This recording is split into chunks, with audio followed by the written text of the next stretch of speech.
제가 20대 때 우리나라 국민들의 의식 수준과 지금을 비교를 해보면 굉장히 많이 변한 것 같아요. 얼마 전까지만 하더라도 제가 20대 초반 때면 얼마 전이잖아요. 그때는 식당이나 카페에서 흡연하는 것이 일반화되어 있었습니다.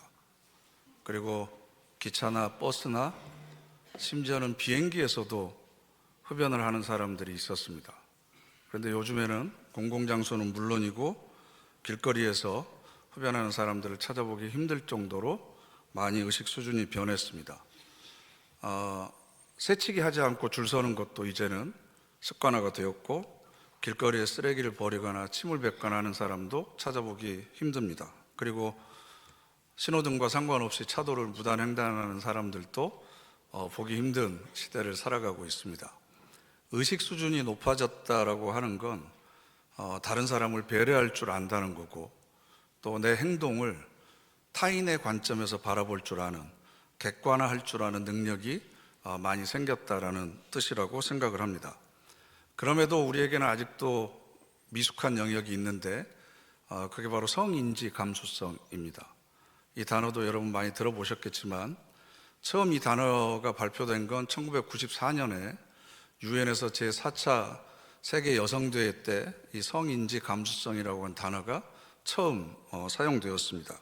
이 의미는 일상생활 속에서 성에 대한 차별이 있음을 인지하거나 성별의 불균형에 따른 유불리함을 포착하는 것, 이게 바로 성인지 감수성입니다.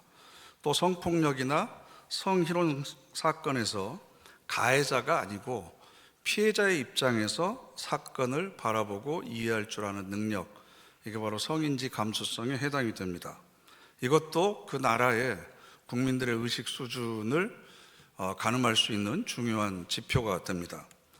우리나라의 국가의 위상도도 그만큼 높아지고 경제적인 수준도 높아지고 의식 수준도 발전하고 있는데, 그러면 과연 기독교인들의 의식 수준은 얼마나 성장했을까? 기독교인의 의식 수준을 측정해 볼 수 있는 여러 가지 지표가 있을 수 있죠. 정치, 경제, 사회, 문화적인 면에서 측정해 볼 수도 있고, 혹은 사회의 참여에 대한 문제가 중요한 기준이 될 수도 있고, 타 종교에 대한 어떤 관점과 태도를 가지고 있느냐, 이것도 기독교인의 의식 수준을 가늠해 볼 수 있는 중요한 지표가 될 수 있습니다. 그런데 제가 오늘 여러분들에게 말씀드리고자 하는 것은 우리 한국교회의 현존 인지 감수성입니다. 이 현존이라고 하는 단어는 지금 내가 여기에 있다라고 하는 의미를 가지고 있는데, 나의 문제가 아니고 하나님에 관한 현존을 이야기합니다. 즉 하나님의 현존을 일상의 삶 속에서 민감하게 인지할 수 있는 능력, 이게 바로 현존인지 감수성입니다. 이걸 쉽게 설명을 하면 현존이라고 하는 것이 이런 뜻이 있습니다. 여러분, 초등학교 교실을 한번 떠올려 보세요. 매 교시 수업이 끝나고 쉬는 시간이 되면 조용했던 교실이 떠들썩해지죠. 그리고 그 반에 개구장이가 몇 명이 몰려 있으면 쉬는 시간에 그 교실이 난장판이 됩니다. 이유는 간단합니다. 선생님이 그 교실에 현존하지 않기 때문에 그렇습니다. 그 교실에 현존하지 않는다고 해서 선생님이 존재하지 않는 건 아닙니다. 선생님은 교무실에 계시거나 운동장에 계시거나 화장실에 계시거나 어디든지 존재합니다. 그런데 그 교실에 현존하지 않기 때문에 교실의 질서가 엉망이 되는 거죠. 그런데 쉬는 시간이 끝나고 수업 시간이 시작되는 종이 울리기 시작하면 금방 그 교실의 질서가 잡힙니다. 왜냐하면 선생님이 그 교실 안에 현존하기 때문에 그렇습니다. 기독교인의 삶도 마찬가지입니다.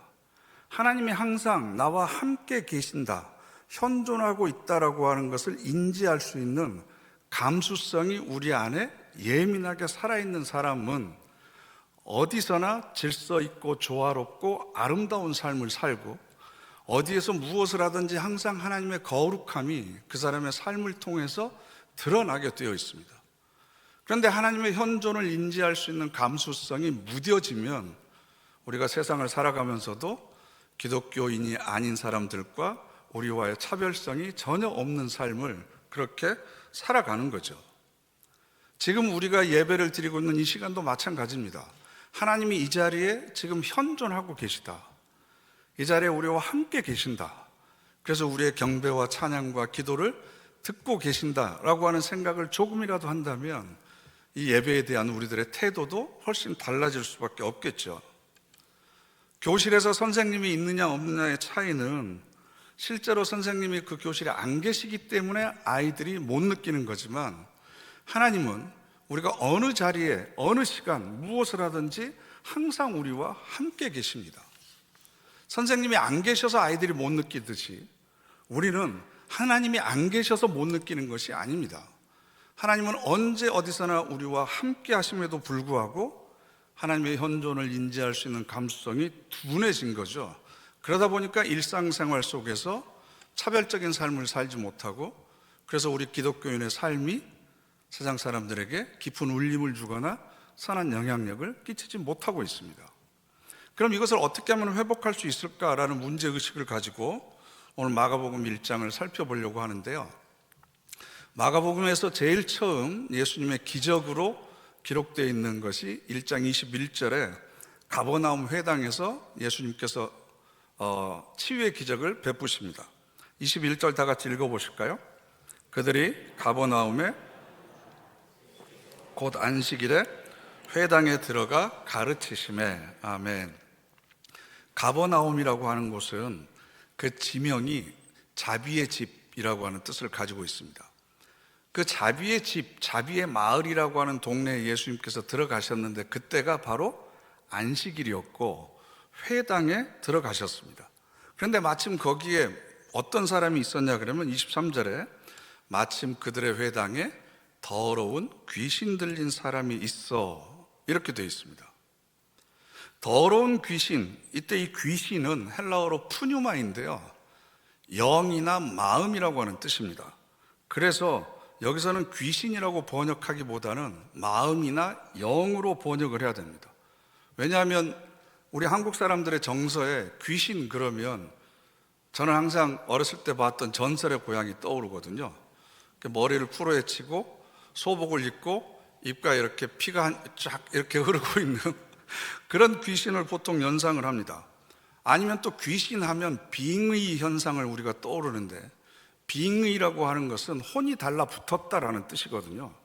그러니까 더럽고 악한 영이 외부에서부터 나에게 달라붙어서 내 감정과 의지대로 내가 움직이는 것이 아니라 이 더러운 영에 이끌려서 어쩔 수 없이 잘못된 짓을 하는 것처럼 그렇게 생각할 수 있습니다.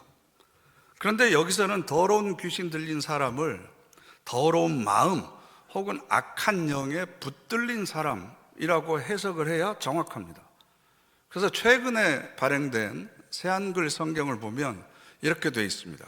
그들의 회당에 더러운 영에 붙들린 사람이 있었다. 더러운 영에 붙들린 사람이 있었다. 이 더러움이라고 하는 것은 외부에 있는 영이 나에게 와서 나에게 뒤집어 씌운 게 아니라 우리들 마음 속에서부터 나오는 겁니다. 그래서 마가복음 7장을 보면 예수님께서 이런 말씀을 하셨습니다. 사람에게서 나오는 그것이 사람을 더럽게 한다. 그럼 우리 마음 속에서 나오는 것이 뭐냐?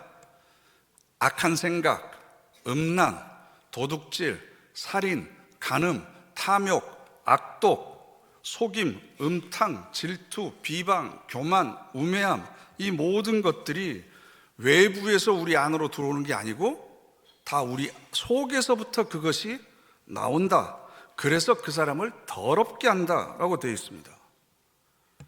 그러니까 마가복음 1장에 있는 더러운 귀신 들린 사람은 빙의한 귀신이 아니라 악한 마음과 더러운 영을 품고 살아가고 있는 사람을 이야기합니다. 그런데 더 중요한 건 이 악한 영에 사로잡혀 있는 사람이 있는 곳이 어디라고요? 회당입니다. 회당은 유대인들이 모여서 하나님의 말씀을 듣고 하나님께 찬양과 경배를 드리는 곳입니다. 그런데 그 회당에 더러운 귀신 들리는 사람이 있었던 때가 언제였냐 그러면 바로 안식일이었습니다. 거룩한 안식일에 회당, 예배당에 지금 더러운 마음과 악한 영에 사로잡힌 사람이 있는 겁니다. 여러분, 그렇다면 이 더러운 영에 사로잡히는 사람이 누구일까요? 안식일은 지금의 주일에 해당되죠.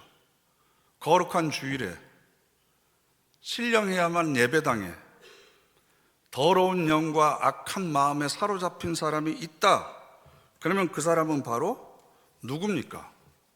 여러분들은 누구의 얼굴이 지금 떠오르고 계십니까? 그런데 마가는 이 사람의 실체가 누구인지를 우리에게 더 정확하게 드러내줍니다.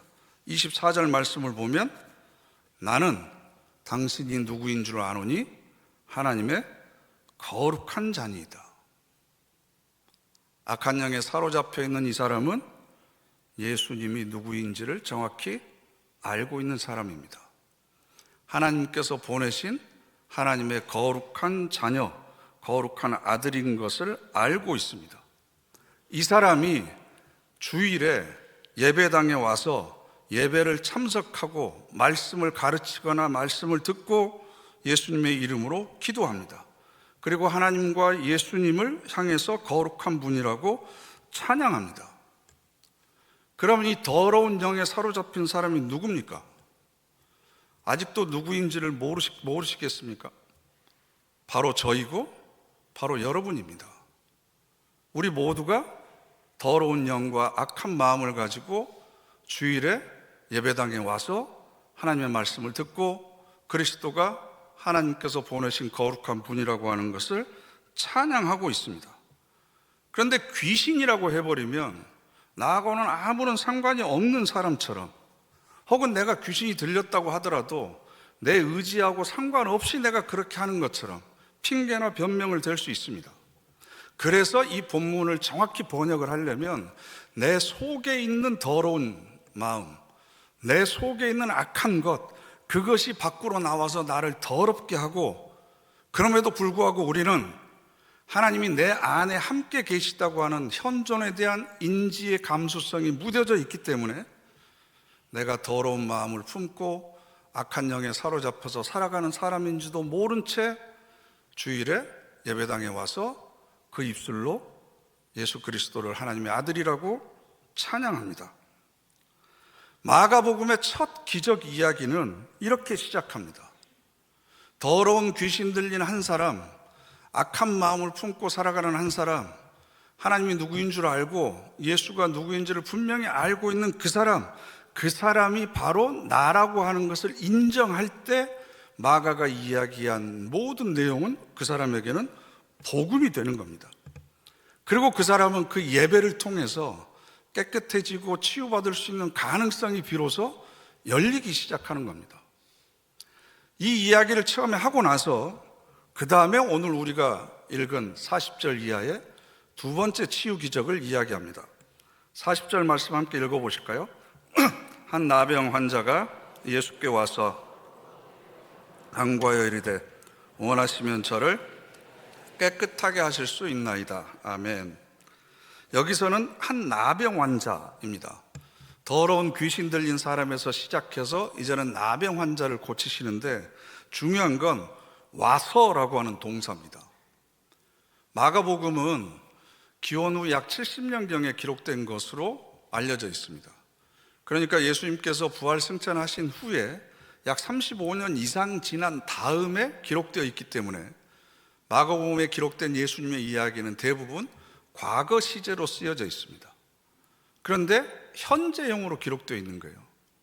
언젠간 말씀드렸지만 과거에 있었던 일이 지금도 계속해서 되풀이되고 반복되면 그 현상을 강조하기 위해서 헬라어만의 특별한 시제가 있습니다. 그걸 역사적 현재형이라고 합니다. 이걸 영어로 하면 현재 분사 정도로 생각을 하시면 될 것 같습니다. 그러니까 나병 환자가 예수님이 살아계셨을 당시에 한 번만 찾아온 것이 아니라 지금도 계속해서 나병을 앓고 있는 사람들이 예수님께 찾아오고 있다라는 겁니다. 그런데 이 두 번째 나병 환자는 첫 번째하고는 다르게 장소와 시간을 국한하지 않습니다. 그 얘기는 무슨 뜻이냐 그러면 우리가 일상의 모든 요일, 모든 시간, 모든 장소 어디를 가서든지 누구든지 쉽게 만날 수 있는 사람이 바로 나병 환자고, 그 나병 환자는 시간과 장소를 가리지 않고 언제든지 바로 그때 예수님께 와야 된다라고 하는 그런 절박성이 이 속에 담겨져 있는 겁니다. 그러면 이 나병이라고 하는 것은 무슨 뜻이냐 그러면, 원래는 라틴어의 낱말 레프라라고 하는 단어에서부터 이 나병이 기원이 됐는데, 비늘이라고 하는 뜻을 가지고 있습니다. 비늘, 생선 비늘을 생각을 해보시면 됩니다. 그럼 우리말로는 왜 나병이라고 그랬냐 그러면, 두꺼비를 가리키는 한자어가 나흘마입니다. 나흘마. 그러니까 문둥병, 나병 환자에 걸린 사람의 피부가 비늘처럼, 두꺼비의 껍질처럼 두껍고 딱딱하고 울퉁불퉁해지기 때문에, 그래서 우리가 보통 나병이라고 부릅니다. 이 나병은 지금은 많이 세계적으로 줄어들어서 찾아보기 힘들지만, 우리나라에서 얼마 전만 하더라도 소록도라고 하는 거 기억하시죠? 나병 환자들을 수용하기 위한 곳이 마련될 정도로 많았습니다. 그래서 이 나병 환자의 특징 중에 하나가, 전염성이 그렇게 심하지 않음에도 불구하고 전염된다라고 생각을 했기 때문에 그 환자들을 소외시켰습니다. 격리시켰습니다. 그래서 나병 환자들이 느끼는 가장 큰 절망은 육체적인 고통보다도 소외당하는 겁니다. 사랑하는 가족과 공동체로부터 분리됩니다. 병원에 입원해 계셨던 분들이나 혹은 몇 년 전에 코로나로 인해서 가족들과 떨어져서 한 2주 동안 격리 수용되셨던 분들은 이런 나병 환자들의 아픔에 대해서 조금은 이해하실 수 있을 것 같습니다. 이 나병은 예나 지금이나 더러운 병입니다. 예수님 당시에도 신의 채찍이라고 불렸습니다. 하나님으로부터 채찍을 맞은 사람이 이 병에 걸린다. 그래서 나병 환자들은 자기 스스로 저주받았다고 생각을 했고, 이 병이 전염된다고 생각을 했기 때문에 사람들이 많이 모이는 곳에 가게 되면 나는 부정한 사람입니다, 나는 부정한 사람입니다, 이걸 계속 외치고 다녀야만 됩니다. 왜냐하면 그래야 다른 사람들이 나에게 다가오지 않기 때문에, 그래야만 이 병이 전염되지 않기 때문에. 얼마나 비참한 삶을 살아야 되겠습니까? 그러니까 나병 환자를 치유한다라고 하는 이야기는 그 사람의 질병을 고친다는 차원을 뛰어넘어서 이 소외감을 해결해 준다는 겁니다. 다시 공동체로, 가족으로 복귀해서 온전한 삶을 살 수 있는 기회를 열어주는 것, 이런 의미가 있는 거죠. 그런데 이 나병이라고 하는 이 질병의 특징 중에 하나는 통증을 잘 모릅니다. 신경이 마비됩니다. 그래서 코가 문드러서 떨어져 나가도, 살점이 떨어져 나가도 그것에 대해서 전혀 아파하지를 못합니다. 그런데 성경에서 나병 환자라고 지금 우리가 번역을 해놨는데, 이 레프로스라고 하는 이 단어가 명사가 아니라 형용사입니다. 그러니까 직역을 하면 나병 환자가 아니고 더러운 병에 걸린 사람입니다. 더러운 병에 걸린 사람. 그러면 예수님께서 마가복음에 의하면 처음 치유한 사람이 누구라고 그랬죠? 더러운 귀신 들린 사람입니다. 그런데 나병 환자는 더러운 병에 걸린 사람입니다. 더러운 영에 사로잡힌 사람을 치유하는 것에서부터 이제는 한 발짝 나아가서 더러운 상태에 있는 사람, 즉 나병 환자를 치유하시는 거죠. 그러면 더럽다라고 하는 것은 무엇을 말할까요? 우리는 보통 깨끗하지 못한 상태를 생각합니다. 아, 불결하구나, 이렇게 생각을 하지만, 여기서 이 죄라, 그 더러웠다고 하는 이 단어의 의미는 죄에 대해서 감각이 묻어졌다는 겁니다. 죄에 대한 통증이 없다는 겁니다. 나병이 육체적인 통증이 없듯이 영적으로는 죄에 대한 통증이 없는 거죠. 그래서 몸이 죄로 더럽혀져서 깨끗하지를 못합니다. 이게 바로 더럽혀진 우리의 인간성을 이야기하는 겁니다. 죄를 짓고도 죄책감을 느끼지 못하고 양심의 통증이 없기 때문에 그 죄에다가 또 죄를 덮습니다. 죄를 짓고 그 위에다 또 죄를 덮어도 양심의 화인마진처럼 아무런 통증이나 감각을 느끼지를 못하는 거죠. 이게 바로 나병 환자의 삶을 이야기하는 겁니다. 그게 바로 더러운 삶입니다. 복음서에서 말하는 모든 병은 죄와 연결이 되어 있습니다. 단지 육체적인 질병만을 상징하는 것이 아닙니다. 그래서 마가복음 2장 17절 말씀을 보면 건강한 자에게는 의사가 쓸데없고 병든 자에게라야 쓸데있느니라. 나는 의인을 부르러 온 것이 아니요 죄인을 부르러 왔노라. 병든 자와 죄인을 예수님께서는 같은 부류로 설명을 하고 계십니다. 그렇게 보면 내가 죄인인 줄 알아야만 내가 치유받고 구원받을 수 있다는 거죠. 그런데 더러운 상태에 있는 것은 내가 정말 더러운지를 모른다는 겁니다. 이게 굉장히 절망적인 상황입니다. 그러니까 나병 환자는 특정한 한 사람을 이야기하는 것이 아니라 악한 마음과 더러운 영을 가지고 살아가면서 영적 감각이나 통증이 없어서 죄에 죄를 더하고 있으면서도 전혀 그것에 대해서 감각하지 못하는 사람들을 상징하고 있습니다. 정신적으로 영적으로 더러운 마음을 소유하고 있으면서도 희한한 건 예수가 하나님의 아들이라는 사실을 알고 있습니다. 예수가 하나님께서 보낸 사람이라고 하는 것을 알고 있습니다. 이 영적인 나병이 사회적인 양심만을 마비시킨 것이 아니라 영적인 감수성까지도 완전히 마비시켜 버렸습니다. 그래서 더러운 마음과 악한 영을 가지고 있으면서도 그것에 대한 통증 전혀 느끼지 못하고 있기 때문에 거룩한 안식일에, 거룩한 주일에 예배당에 가서 말씀을 듣고 기도하고 찬양을 하고 그러고 나서도 밖으로 나가서 더러운 영에 사로잡히고 악한 마음에 살아가면서도 전혀 죄에 대한 통증을 느끼지 못합니다. 왜냐하면 그 다음 주일에 와서 예배드리고 기도하고 그리고 그걸로 또 세탁하면 됩니다. 마치 씻을 물 옆에다가 갖다 놓고 계속해서 흙장난하고 있는 어린아이와 같습니다. 결국 하나님께서 나와 함께 계시다고 하는 이 현존에 대한 인지 감수성이 메말라 버렸기 때문에 우리가 하나님 앞에 드리는 신앙적인 행위가 오히려 영적인 감각을 무디게 만드는 마약이 되어버렸습니다. 아니, 나는 지난주 예배 드렸잖아. 내가 헌금했잖아. 나 기도하고 있잖아. 그러니까 죄에 대해서 무감각하면서도 여전히 그것을 되풀이하고 있는 자신을 스스로 우리는 종교적인 행위를 가지고 합리화합니다. 자기를 포장합니다. 그래도 이 정도라도 하니까 내가 더 낫지 않아? 라고 생각을 합니다. 그리고 그런 은혜를 값싸게 선포하는 교회는 굳이 여기가 아니더라도 얼마든지 많이 있습니다. 죄를 용서받을 수 있는 길은 너무나 쉽습니다. 교회 자체가 이미 나병에 걸려 있습니다. 흔히 이 나병 환자를 고친 사건을 우리는 육체적인 질병만을 치료한 사건으로 해석을 하는데, 만일 그렇다면 나병 환자가 예수님께 와서 뭐라고 얘기를 해야 되죠? 주님, 저는 병자입니다. 저를 치료해 주십시오. 저를 낫게 해 주십시오. 그렇게 이야기해야 마땅하죠. 그런데 마가복음을 보면 40절 후반부에 이렇게 되어 있습니다. 놀랍게도 원하시면 저를 깨끗하게 하실 수 있나이다. 이 나병 환자가 깨끗하게 해달라는 표현을 씁니다. 깨끗하게 해달라는 말은 내가 현재 깨끗하지 못하다는 것을 전제하고 있는 거고, 내가 지금 부정하다라고 하는 이야기는 내가 지금 죄인입니다라고 하는 것을 지금 인정하는 겁니다.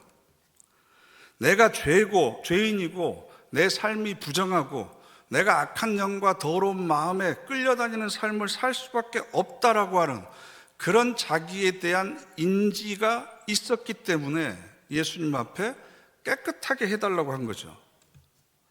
어떻게 보면 나병 환자가 우리보다 훨씬 낫습니다. 왜냐하면 죄에 대한 통증이 있는 사람입니다.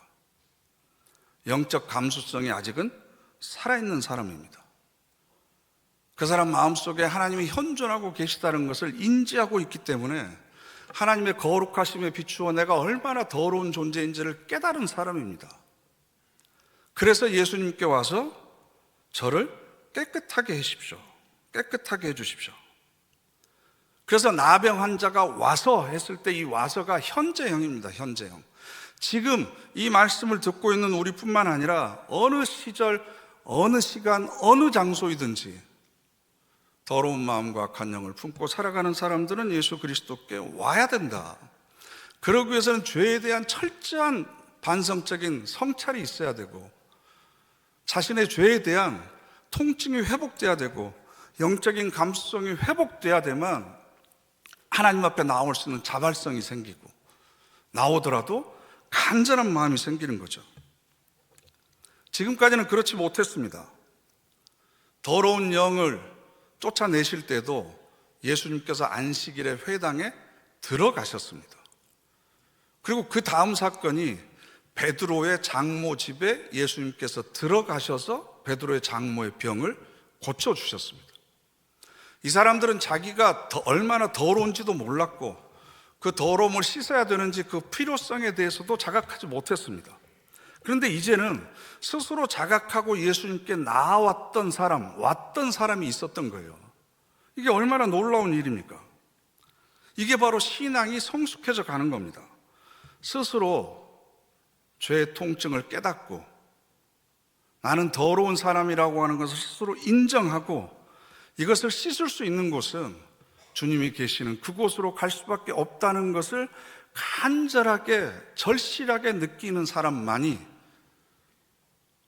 그리스도 앞에 나와서 무릎을 꿇을 수 있습니다. 여러분은 어떤 마음으로 예배를 드리기 위해서 이 자리에 오셨습니까? 그런 절실하고 간절한 자발적인 마음이 우리 모두의 동기가 되기를 바랍니다. 그래서 이 나병 환자가 40절 보면 꿇어 엎드려 간구하여 이렇게 되어 있습니다. 무릎을 꿇었다라고 하는데, 이 꿇다라고 하는 단어가 고누페테오라고 하는 헬라어인데요, 이 고누페테오라고 하는 단어는 다른 곳에서 예배하다라고 하는 뜻으로 사용이 됩니다. 무릎을 꿇는 것, 이게 바로 예배하는 겁니다. 우리가 예배할 때도 이 예자는 경의를 표하는 예이고요, 배는 절할 예자입니다. 절할 배자입니다. 우리 문화에서 절을 할 때는 어떻게 절을 하죠? 무릎을 꿇고 허리를 숙이고 머리를 땅에 조아리면서 절을 하는 겁니다.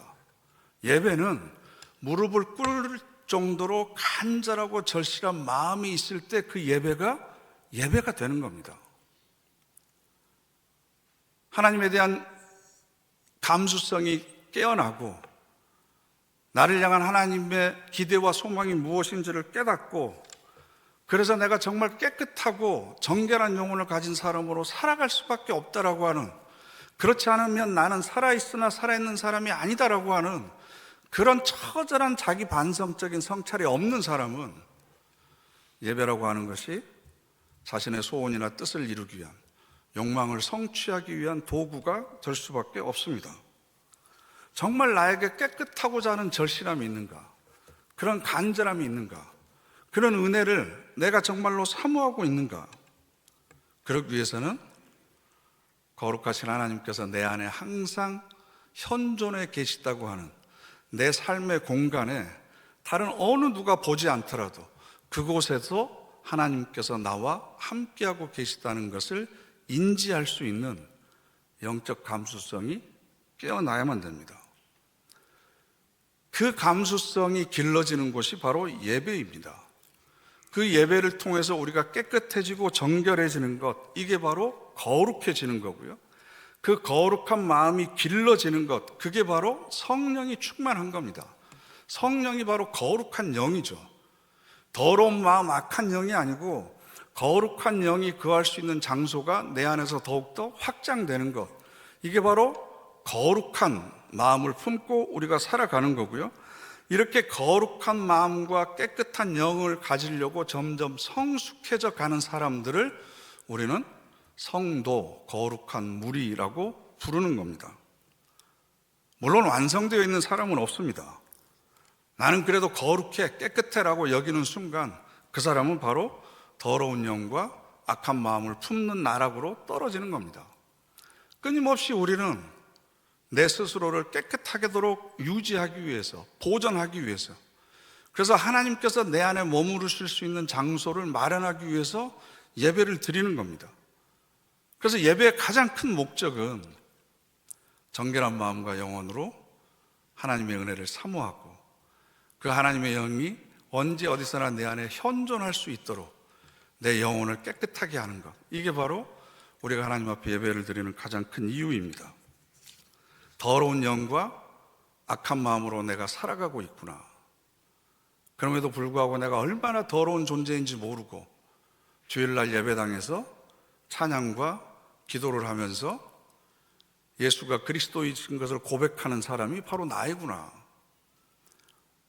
바로 세상에 나가서 영적 감수성이 둔감해져 가지고 죄에 또 죄를 반복하면서도 여전히 그 통증을 잃어버리고 여전히 더러움에 더러움을 더하면서 살아가고 있는 나병 환자와 같은 사람이 바로 나구나. 그런 나를 예수님께서는 언제든지 다시 오기를 기다리고 계시는구나. 그리고 그런 성찰과 깨달음이 예배로 이어져서 예배를 통해서 여러분들이 더욱더 거룩한 영을 소유한 사람으로 성숙해지는 그런 은혜를 함께 누리시기를 간절히 바랍니다. 기도하겠습니다. 이 시간 우리 다 같이 합심해서 결단의 기도 드리겠습니다. 하나님, 더러운 영과 악한 마음을 가지고 살아가는 사람이 바로 나임을 깨닫게 하시니 감사를 드립니다. 그 더러움의 더러움을 계속 덧붙이고 있음에도 불구하고 죄에 대한 통증이 내 마음을 아프게 하지 못하고 여전히 무감각한 채로 살아가고 있음을 고백합니다. 하나님, 우리 모두에게 영적 감수성을 허락하여 주셔서 예배를 통해서 우리의 영혼이 더욱더 정결하고 거룩하게 하여 주시고 하나님을 항상 그 거룩한 영을 마음에 품고 살아가는 우리 모두가 되게 하옵소서. 우리 다 같이 합심해서 결단의 기도 드리겠습니다.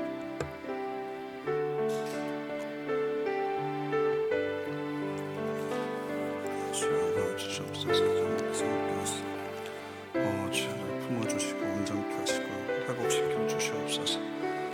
거룩한 술을 잠깐 질러 주시옵시고 세심히 저희들의 마음속 한 부분을 하나님 채워주셔서 온전히 주님의 은혜 가운데 저들이 성숙해질 수 있도록 주여 도와주시옵소서. 그리고 손길과 안에 손길 함께 해주시고 주의 노릇을 내 뜸에 세울 수 있도록 인도하여 주시옵소서. 거룩하신 하나님, 내가 거룩하니 너희도 거룩하라 라는 말씀을 마음속에 새깁니다. 하나님의 현존을 인지할 수 있는 영적 감수성을 깨워주시옵소서. 그리하여 깨끗하고 정결한 영혼을 품고 세상을 살아가는 하나님의 자녀로 거듭나게 하옵소서. 예수님의 이름으로 기도드립니다. 아멘.